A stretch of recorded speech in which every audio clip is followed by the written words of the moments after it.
So for people that may not know who you are, can you kind of just describe like who you are, where you live, and kind of Yeah. what you do in the film industry?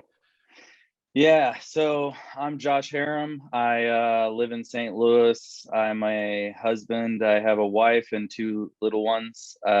My son Emerson is like 2.5 years old. My daughter is 7 months old. And I'm a director of photography and a director sometimes. If there's a story I want to tell, then I'll step into the director's seat and hire a DP or shoot it myself as well. But um, kind of produce and direct little projects, but mostly I'm a DP, doing short films, music videos, smaller commercial ad type stuff, and documentaries as well. Made a couple documentaries over the years, but recently just shot my first narrative feature film. Yeah, And yeah. That was actually my first question I wanted to ask you is, so this feature film you just shot, is that's your first feature film project, like full length feature? yeah, yep, I think so. I've worked on some longer form projects, but mostly just shot a couple years ago I got to shoot behind the scenes for Queer Eye season 4. So that Sweet. was, that's a ongoing long form project, but I just Mhm. came in and shot for 2 days. And then in December I got to shoot on a BBC documentary that's a feature film. But I was just the St. Louis cinematographer where they've been Okay. making it for 2 years. But this is my first narrative feature film and that big of a project. Nice. So for I think me and a lot of other younger DPs, trying to find new directors to work with and trying to find people that will hire you for that position is kind of tough starting out. Mm, So can you talk a little bit about how you landed this project? yeah. So, I mean, there, I guess I would go back to, I think how you land any kind of project in different forms, I guess, like narrative is where I've been wanting to go. And so I've directed and shot my own small narrative shorts. And then I ended up meeting a guy in St. Louis that had already made like a feature length, but it was like very low budget. He didn't have a DP, just kind of put his camera on a tripod. And I Yeah. met him through Craigslist, I think in like 2015 or 2016, just like looking for a Yeah. cinematographer.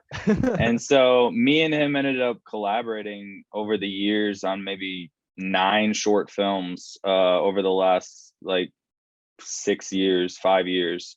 And none of them were paid. They were all just like a collaboration with him. And so through that, I built up, a reel of narrative work. And so I guess I have that going for me. But as far as like this project, it was kind of one of those out of the blue things. And same thing with the BBC doc. It was like I got an email out of the blue. But the narrative feature was actually through an Alexa owner group on Facebook. I own an Alexa Mini. I invested in that last year, which was a pretty nerve-wracking investment, but Yeah. it's done well. And I bought it more as like a rental property, but also for this reason, to kind of put my name up there a little bit higher on the food Mhm. chain and get higher budgeted projects, or maybe somebody that's just looking to rent an Alexa Mini but also needs a DP, then maybe my name would go higher on the list. So Yeah. I saw this guy reaching out on that group, and he was like, um, looking for an Alexa Mini rental for a feature film, and I responded, and we started DMing. This was probably like in November or October of last year, and he was like, "Would you be willing to send it over to Nepal?" And I was like, "That's a little risky. I would rather be like, if I could be a camera operator or something, because at the time they had a DP in mind." And then they were like, "Well, he said, this is Ahmad Rai, he's the executive producer. He was like, well, you're a DP also, because our DP we have scheduled, his schedule is not really lining up with our schedule, so we might be looking for someone. And I was like, yes, I am, and I've actually lived over in India for a year and a half, and I love Nice. and China, and I spent a good amount of time in South Asia, and I love like indigenous people groups, and I've been to many Mhm. villages like that. So I think this would be right up my alley. And so he's like, okay, well, I'll keep you in mind. So a couple weeks go by and I don't hear anything from him, and they actually end up hiring a different DP.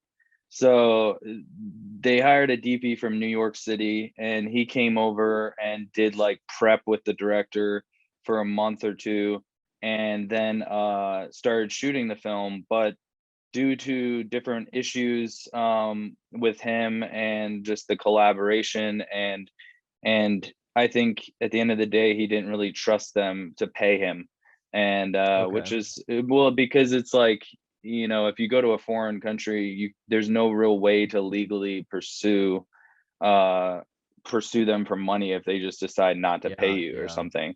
So it is a little bit risky, but anyway, so he ended up leaving the project, and now it's January, and I get a message and it's like, hey, we actually, lost our DP, and we need somebody, and would you still be interested? And so then I had a lot of questions. I'm like, why did you lose your Yeah. DP? Like, Yeah. what's going on there?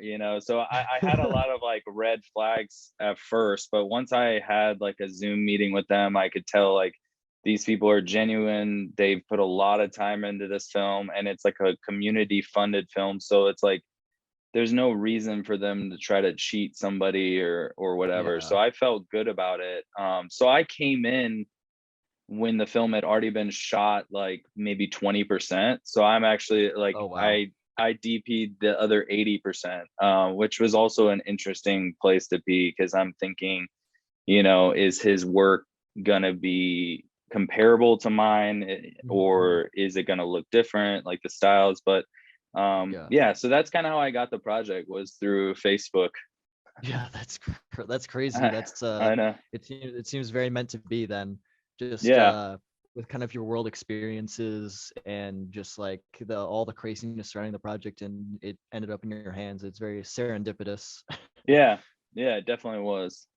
It's very interesting that you're kind of well traveled in those areas of the world too. I think I always hear a lot of bigger DPs talking about that, like at a certain level everyone is technically capable of doing the job, and it kind of comes down to who you are as a person and your experiences that kind of get you work and make you the right fit for projects. And it just seems like this project was kind of perfect for you.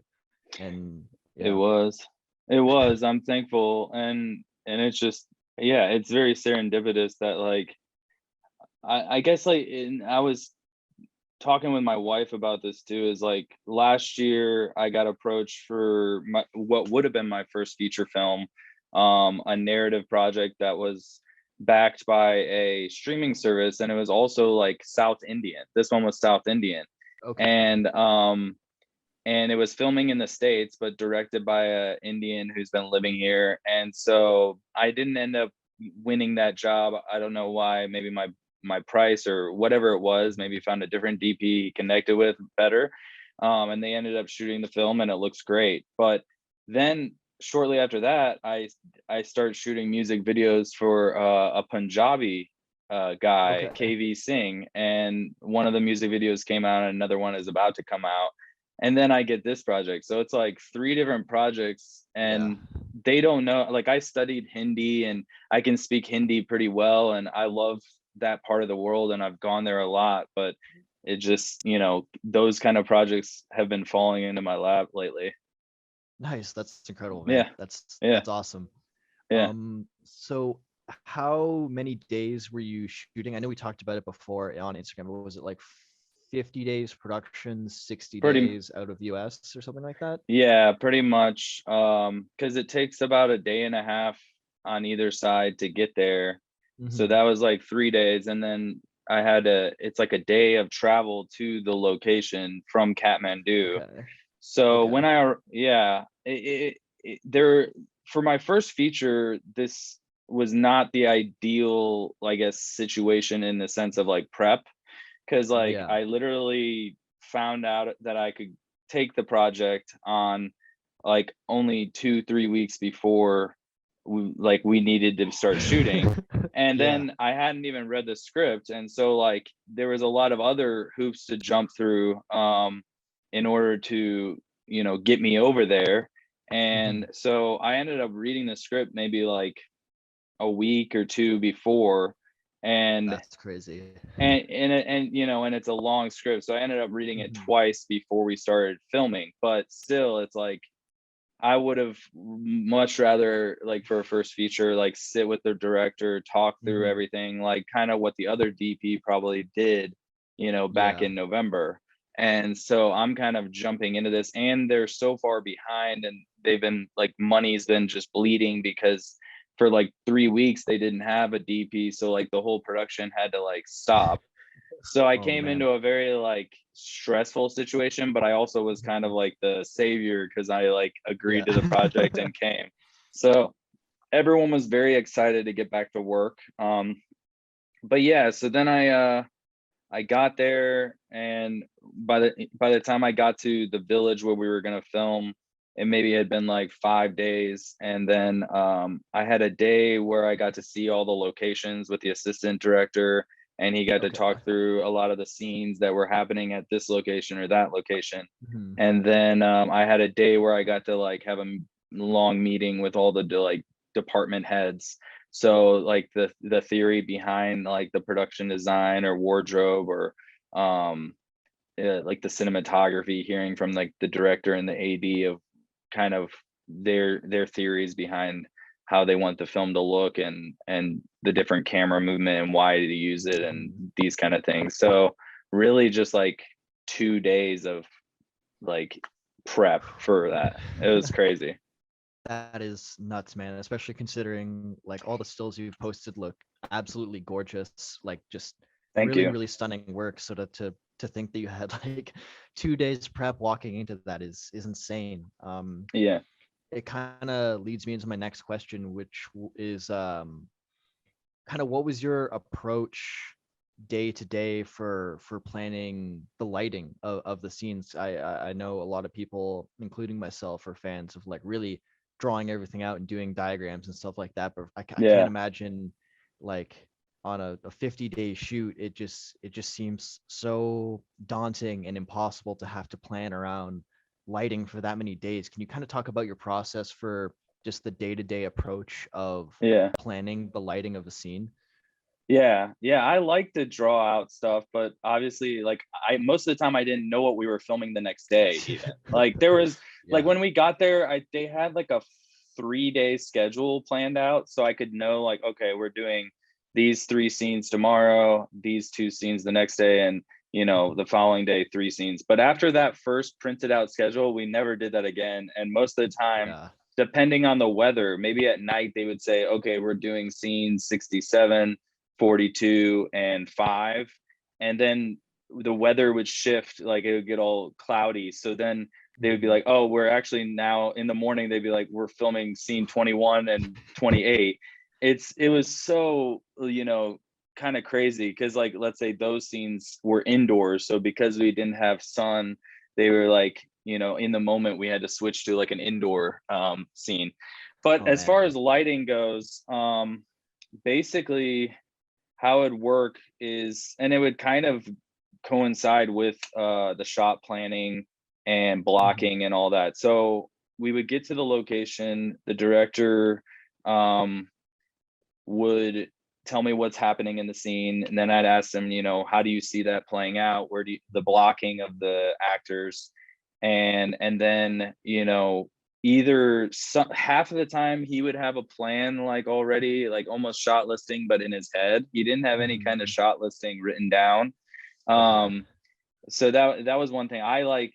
Most of the short films I've done, me and the director have shot listed most, like, everything, so you have a Mhm. like at least a game plan going into it, and then you can kind of go from there if you want to add shots or take away shots. Yeah. But on this, we didn't have that at all. So I'd have to get to the location and then start talking with him, and he'd be like, "Oh, I could see, like, a wide here, a tight, a close up on this person, blah blah blah blah blah." So he'd tell me kind of what he would need, and then I could always throw ideas of, like, okay, well, let's use the Dana Dolly for this shot or whatever. Yeah.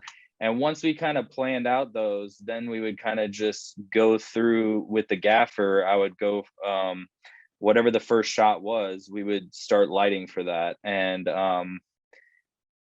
yeah, I guess that's kind of how we did it. So it was like really in the moment. And as far as lighting, I would say I'm always going for like a kind of a far key, but definitely Mhm. this wasn't a super dramatic, I guess, not dramatic's not the right word, like super moody Mhm. piece. And as you've seen from the frames, like, I think if I made things too dark, it just wasn't gonna work for, like, the Nepali film Mhm. world, and even the storyline as well. Like, it's a very naturalistic story. There's a lot of scenes in, like, midday, like, Yeah, yeah. sunny.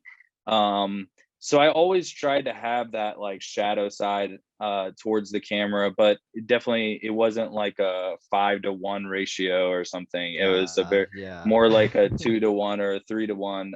But there were scenes where, like, the characters were lit by fire, so those ones could be a lot darker and moodier. There's a couple, like, rituals, like, different tribal rituals. So those ones I felt like I could be a little bit more moody, and Mhm. with it being kind of a mystical moment in the film.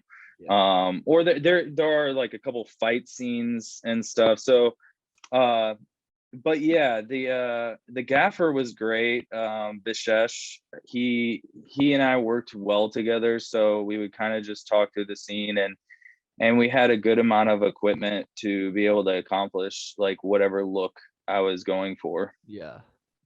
Yeah. You mentioned lighting ratios there. Were you using a light meter as your primary kind of tool to expose the footage, or did you use false color? Like, what was your go-to for this shoot? Y- Yeah, so I've had the small HD 702 touch for a long time, so I kind of know, and I don't really use any, like, in-camera LUTs, or I just use like a Rec 709, like a standard, like, in the Alexa.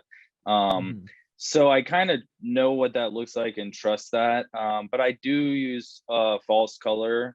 I guess I use, like, almost everything. I would say when we're lighting, um Vishesh, like, I have a Sekonic 858, and that's like the newest, I guess, their flagship at the moment. Yeah. Yeah. So it's a great light meter, and I basically just gave that to him, and so that I could kind of, be free and not have it hanging around my neck. But Mhm. so as we were, and sometimes I'd ask for it to check on something, but most of the time I would kind of tell him where I want to be, whether I want to be wide open or, be at a 4 for this shot. Then he could kind of just go around, and with as we're lighting, he's checking. Then once we got, everything lit, I would check, like, false color. I would, and also just look at the monitor. And it was funny how accurate, like, as far as many times I would, like, set the T stop, and then I would be like, what's it at? And it would be like the exact same as what I was thinking, like, with the small HD. Like, I was like, Mhm. okay, this looks good. And then he'd be checking, and he'd be like, oh, it's a 2.8, and I would have the lens set at 2.8. So um Nice. I do feel like I can mostly just trust the monitor. But I Mhm. guess sometimes, I guess, for, like, shadow areas or highlights, that's where I like to use false color, and then we could, if it's getting blown out, we could put a net over a window, like a one stop, or we could bounce a little more light into a shadowy area to just give a little more detail, for Mhm. the colorist and for post. Yeah, nice. That's awesome. it's funny you mentioned the gaffer too, and just the grip team in general, because I noticed a lot of the behind the scenes photos. You guys were doing some what looked like really, really complex rigging of the Alexa, like on the sides of cars and over water and stuff like that. Can you talk a bit about um, what it was like working with that grip team to kind of quickly assemble these rather complex camera rigging setups? Yeah, the I would say the Nepali film crew will do things that, no one in America would do. I mean, I feel like that. Like, I feel like that they would put the Dana dolly and they would like, you know, dig into a hill or something if I wanted it in a certain spot. They would literally like move dirt. And for that shot that you saying where I put the camera over the water, they Mhm. literally had to dig up two palm or like banana trees, like small ones. Yeah, But because yeah. I wanted it perfectly center, and there was these two palm or like banana trees in the way of where the track would be laid, so they Mhm. dug those up and they moved them, and then like afterwards we put them back. Um, and I'm just like, I don't know if anyone would do that. And they were very fast too. So that was a fun one. We did so that was like we had like 30 feet of, they call it trolley track. It's kind Mhm. of just like a doorway dolly, like a small, like a platform type dolly. Mhm. Um and we had 30 feet of that. We had a 5 foot jib, and then we had a Dana dolly. As far as like camera movement, we had a Movi Pro and an Easy Rig Vario 5. Um, those were kind of all the different. So I had like, it was like the first time I felt like I have all these different tools and I could kind of choose what tool I needed. Where like usually Mhm. in the past, like lower budget things, I've only had like, okay, I have the Dana dolly or I have handheld, or or on this project I have a gimbal but I don't have XYZ, like a jib. Yeah, And yeah. so yeah, that one, it was like a couple pieces of track, and then we had the jib on there, um, on the trolley, and then we were pushing in over the water. But there was other ones where I wanted the camera like, mounted top down, and they Mhm. didn't really have a true way to do that. So they ended up like using rope and tying the O'Connor tripod vertical, and then just putting it on the Dana dolly, and the Dana dolly was lifted up, and then they tied everything down so it was like completely locked. But no one would try that like in America, Yeah, I yeah. feel like. And then even like with the bus rigs, that was the one thing I do feel like in the gear kit that I wish we had, was like a proper car mount. Yeah. Because all the bus rigs, like you probably saw, it was like they tied the jib to like the metal poles and different things inside the Mhm. bus. And same thing with the tractor, they mounted the Movi in between two C stands that they tied to it. And that shot actually didn't end up working because the Movi, I don't, we couldn't figure out a way to lock the Movi off. So anytime Mhm. the tractor turned, the Movi would turn, so it wouldn't stay centered. Oh, yeah. So in the end, what they did was they removed it all, and they spent like 2 or 3 hours rigging that. And Oh because no. they also had to rig like, flags so that the shadow wouldn't go on the front of the tractor, and they rigged a couple like Amarins and different lights to be, while we're moving, he's being lit from Mhm. that. um and in the end, they ended up having to build like a little chair and rig that to the front, and then I sat there with the Movi on the front of the tractor while it moved. um but there was a lot of interesting. There's another one where this like wood sawing scene where there's a guy on the top of this log, and then like 10 feet down there's another guy, and they saw like that. And I Mhm. wanted the camera to be like directly above this saw, so when it comes up, like the hands go right up towards the camera. And Yeah. but the jib was only 5 feet tall, so it was kind of like, how are we gonna get that up there, and they ended up like rigging the jib to like just a regular table, and so that gave us more height, and then and it worked. But it's like, this Yeah. is some crazy rig. So yeah, I mean, Santosh, Krishna, those, the two grips on the project, were amazing, and Yeah. anything I wanted, they would happily do. And like, I never heard any kind of complaining. Like, sometimes they were carrying the 4K HMI like up these huge hills, like on these tiny little dirt paths, and I'm like, Yeah. I still feel like no one in America would do that. Like, sometimes I would be like, how will they, I would talk to the AD, and I'm like, at the location, and I'm like, how will Yeah. they get all the equipment down here? Because some of these like houses were built like into the side of like cliffs, Yeah. and somehow they figure out ways. Like, I don't know, I Wow. couldn't do it. Yeah, that's crazy, man. Especially like taking into consideration how many of those of the shots in the film are like day exteriors, and having to work with natural light, but with these crazy complex setups like that seems so daunting and so challenging. So it's shout out to your grip team, man. That's Yeah, crazy. That's yeah, super impressive. they're Um, great. yeah, I do want to take just like a little moment here to acknowledge the the spiders that were in your Oh room. yeah, That I hate spiders so much, man. me It's too. absolute no go for me. So when you posted the video of those two spiders, I'll probably I'll get you to send me the video and I'll throw it up in the video so people Yeah, can see. That is that was just horrifying to me, man. That's crazy. I didn't know Nepal had like yeah, bugs that big, man. Yeah. they're like, they were about that big. Yeah, the first, when I got there, this is how like the film started. Is like, I had to have, like, we had to do like a 15-hour drive, and it was beautiful scenery, but like the roads were so windy, and then at the last like 3-4 hours, it was like so bumpy, and my head was like, I had a splitting headache.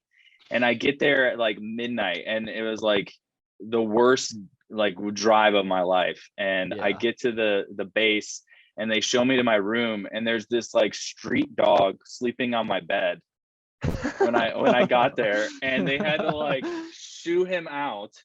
And so then I just crashed, and like, I think it was like the second or third day, there was like those big spiders in my room, and I like had the production manager kill them for me, because I hate spiders too. Like, I don't well, like, if it's small, I'll just squish it or Yeah. whatever, but those big Yeah. ones, I'm always like, they always jump out at the last second, right when you're about to hit it or something. Too big to So squish. yeah, exactly. And so they killed that, and I didn't see those spiders for the rest of the time, like for the 2 months. And finally, on like the last day, like when I'm about to leave, two big ones come out in my Oh man. and like their eyes are like glowing. You saw that? Yeah, yeah, because you had the phone flashlight on, it was reflecting. That was like Yeah, that was what really did it for me. It was like they're so big that their eyes are like catching the visible. flashlight. Yeah, That is awful. yeah. It was um, it was terrible. yeah. While we're on the topic of kind of like, I guess other challenges you had to deal with, can you talk a little bit about that one scene with I forget how many you said it was, like 200 extras that It you was like guys had three, on set? yeah, like 300 extras. That was That nuts. that yeah, that seemed absolutely insane. Can you talk a little bit about just the challenges of having to work with that many extras and plan and get your blocking done and prepare for a scene of that scale? Yeah, so again, that was like, it's a funny thing. That scene, they had planned everything out to a T prior, and like, and I don't know, they had really shot listed that one. So they had everything planned out to a T. And then I even sat with the AD and drew a map and like planned everything out. And then when it came time, we were we were getting so far behind on schedule, and the prop and I guess art department were building that set, because there were so many different sets that they had to build for the bus park, because Mhm. kind of the nature of the film is like when this road comes to this indigenous village, so does like the industrialization, and so as the film develops, the that bus park becomes more and more developed, and there's more trash, there's more plastic Mhm. things, there's more shops. And so if we shot a scene from earlier in the film, they would have to like remove all this stuff, and then they'd have to build Yeah. stuff.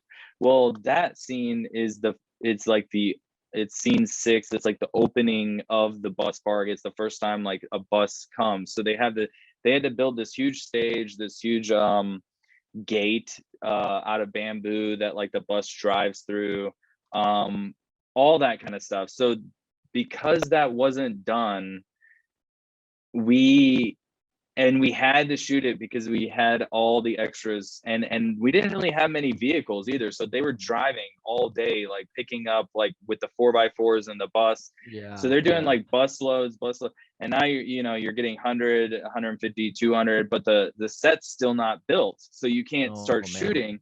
Yeah. So then what we ended up, we only had like 2 hours left before the sun was down, and Oh my and God. so we have 2 hours to shoot this massive scene. And so that it's funny because most of the time during the whole film, it was very like, I would say it was very calmly paced. There wasn't many times we were rushing. I mean, most of the Mhm. time it's for like the sun, but sometimes we didn't finish a scene and we would just have to do it, the balance the next day or the day after. But this one, it's like when you have 300 extras, you can't really do that, and we would have Yeah. to tear down the set and build for a different scene that's going to happen at the bus park as well. So we only had 2 hours, so we kind of just had to run around with the gimbal, and it was very much like, it was like one of the only times where I was like, we're just not gonna cut, we're gonna just grab shots after Yeah. shots after shots. Yeah. And so I would do a take walking with the little boy who's like one of the 3 stars of the film, and he comes into the bus park, and then we would do that, and then we would grab like some shots of extras, and then we did probably like 3 shots in each take, and then we would cut, and then I would like just run around, and like the AD and the director would be like, okay, let's grab this next, and then we would just Yeah. do it. It wasn't as, I guess, and when you have that many people, it was chaotic. It was like, Mhm. it wasn't very well organized, like because they also didn't have that many people in the like directing department. So like I Yeah. bet on bigger films they would have like a couple second ADs that are kind of controlling and telling the extras like what facial expressions or what to be doing or this Yeah. kind of thing, but they didn't really have that. So sometimes like the BTS photographer was doing that, like crowd control, and Yeah. just different people would have to jump in. Um, so yeah, that scene was crazy, but I think it's gonna end up turning out really nice. Like it was all shot at Yeah. sunset. So Oh, we had nice. that going for us. But who knows if like a few of the last shots, maybe a colorist is gonna have to try to like balance out with some of the Yeah. other ones, because we were like, pressed for the light. Yeah.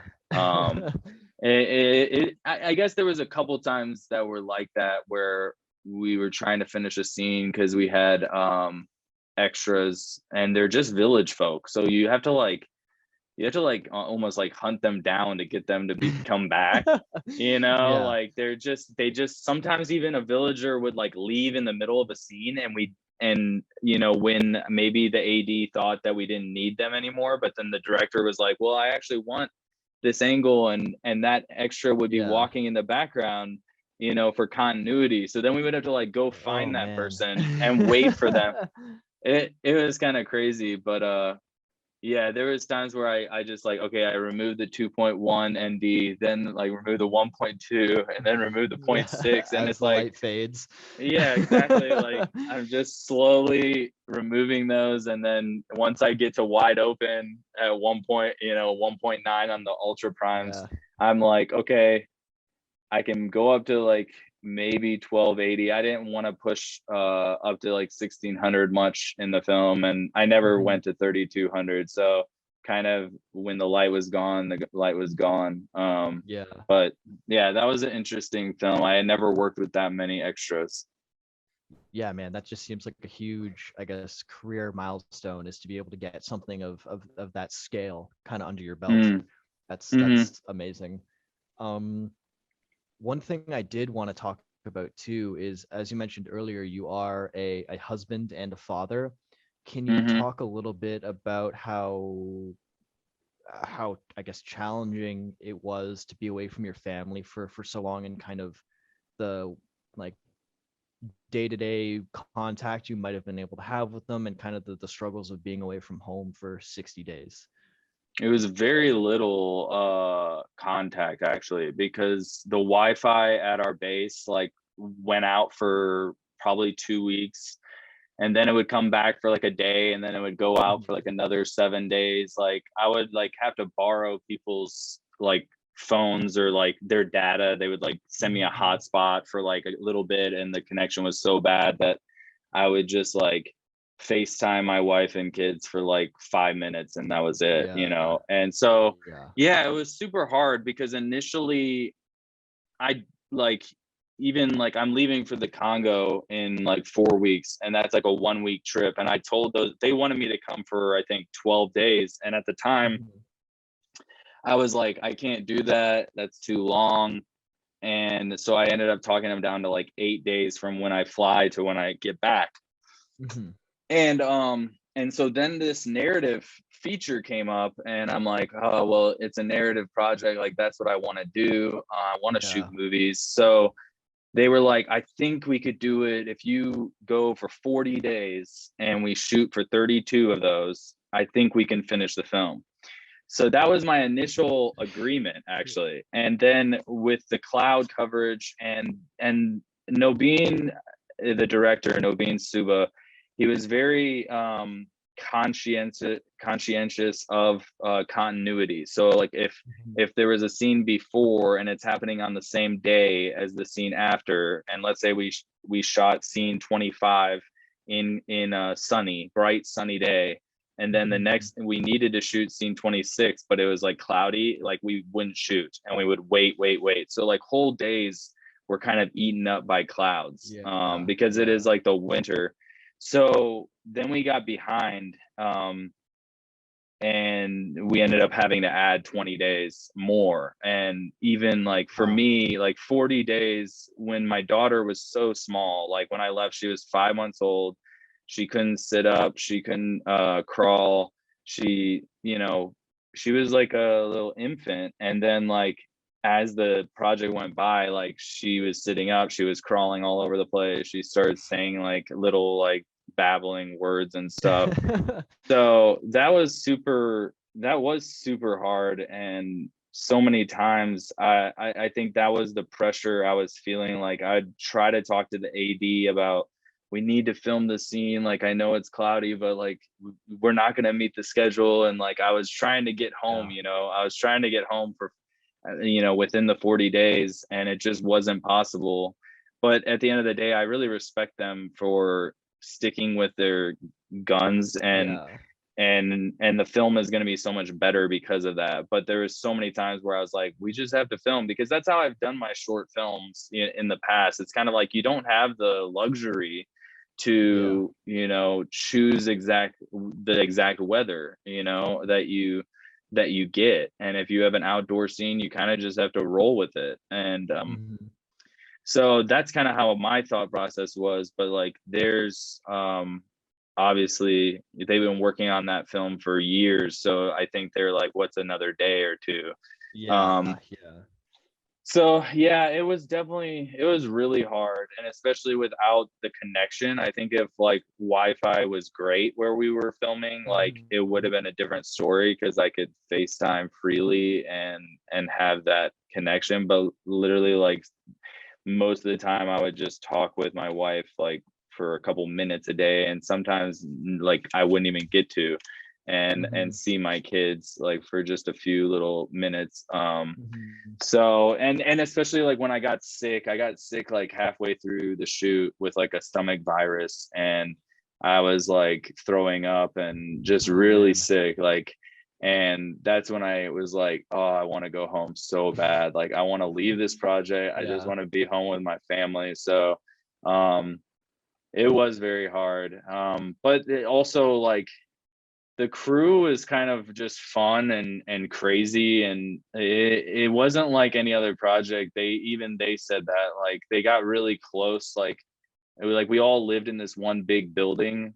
so it wasn't like everyone just went back to their hotels. It was like, Mhm. and we all lived in the same building, and like people really had fun, and there was a couple fights that broke out, Oh and wow. yeah, Damn. like fist fights, like like some crazy stuff, like, and but I think because of that, like everyone was so close, so I ended up, I probably would have missed my family more if I just went to my room. Like I had my own room, but like a lot of Mhm. times I would just kind of wander around in the building and hang out with different Yeah. people, and so yeah, I I definitely miss my family, but I try to, just have a great time and become friends with everyone, and I definitely did. I like miss all those people now. Yeah. Yeah. That's amazing, man. I just kind of have one kind of end question to lay on you. Um, I just wanted to ask if you could give any advice to younger DPs or DPs that are just starting out, or maybe even like assistant camera operators that are making the switch. If you could give any advice to those people who are kind of trying to make a name for themselves in the industry and get started and start booking gigs and stuff like that, what would you tell them? I mean, I feel like I'm in that same place still, but I mean, maybe I'm a little bit ahead of where I was a few years ago. So I would say like whenever I get asked that question, like an Instagram DM, I always respond because I never liked it when I would reach out to somebody on Instagram and they wouldn't respond, even though like they have a Yeah. lot of followers or whatever. But Mhm. um I would always say like just keep shoot what you love, like with your friends. That's like I didn't go to film school. I didn't like I just learned this by doing, and I would just make, and if you don't find a director, if you want to be a DP, or and you don't have a connection with the director, start shooting your own stuff. Like you kind of have to direct. That's how I did it, like if you want to be a Mhm. commercial DP, like find a little brand. Like I found these people that had their own little clothing brand, and I made like a little spec ad for them, so those kind of things. Like if you want to do narrative work, then maybe write something simple and just go out and shoot it with your friends, and cast like non-actors like that, like do do the work so you learn on set, and so you build like a real even if the stuff isn't great, like it's the best you can do at the time. That's what I always kind of feel like. I'm like, Mhm. I still like I look at other cinematographers, I'm like, oh, my work, sucks. Like it compared to theirs, it does. Like, but compared I, to I someone I else, maybe empathize with that. yeah. And so I think everybody feel like everyone feels like that to a certain extent. Like, of course, I'm proud of a lot of my recent projects, but that's because that's the best I can do right now. And Yeah, even yeah. 4 years ago, I was proud of projects that now I look at and I'm like, oh, that's trash. So as long as you can feel proud of what you're doing, and you can say that like I did the best I could, put that on your website, make a website, make it look good. I would say, have the social media, have like a website, have all the like the tools so that people can find your work. I think that's a big thing for me. I've always like tried to have an updated website. I always try to make a reel every year, which I haven't done this year, but I always and then a couple of things I did early on, which I'm not the typical, I guess there's most DPs kind of, even if they didn't work their way up very much, they did a little bit, like maybe they AC'd or Mhm. you know, gaffed or something. I didn't do any of that because I came from photography. Like I was doing stills, and then I just started making my own films with like a DSLR, and Yeah. then, you know, transition from like doing my own like videos as a prod as like passion projects to I'm gonna try to charge for this and do like small little like music videos and stuff. And Mhm. that was like in 2017, like wearing all the hats, like I was, you know, Yeah. like a videographer. And then I got tired of that and moved into more, I want to just be the cinematographer on projects. And so then when I decided that, I'm like, okay, then I need to meet like directors and especially if you want paid work. I mean, Yeah. I had been doing the passion projects, like I was saying, where it's just me and friends and we're shooting stuff. But so I had the website, I had the reel, and then what I did was I just reached out to all the local ad agencies and production companies. Like I just found emails on the internet and sent a cold email to like 35 of them. Um and out of the 35, I think like 9 got back to me, and then out of the 9, 5 of them like had face-to-face meetings. Out of the 5, I had like Yeah. one call back, and I shot, you know, I shot something. Mhm. And so I guess that would be my advice, is like just make work, whether it's paid or not. Like if you have a day job, like make work in your free time and keep putting it out there, and somebody will see it at some point and they'll hire you for what you do. I would say Mhm. don't make work that you don't want to do in the long run. I mean, Yeah. sometimes of course I still shoot things that I, you know, to pay the bills, that I don't find super interesting or whatever, but I'm Mhm. not going to put that on my website or whatever. Like make the work and put it out there that you want to be hired and paid for later. Right. Awesome, man. Well, thank you so much for taking the time to come chat with me, man. I really appreciate it. It's throughout the entire feature, I appreciate you, getting back to me and answering DMs and stuff like that. It was really cool of you to do that. Like seeing you go out there and shoot that feature was super inspiring, and I think all the stuff you captured looks just fantastic, man. And I can't wait to see the feature once it's like all edited and released, man. Yeah. Thank you. Yeah, no problem, man. So thank you so much. All right. All right. Thanks, man. Have a good day. Peace out.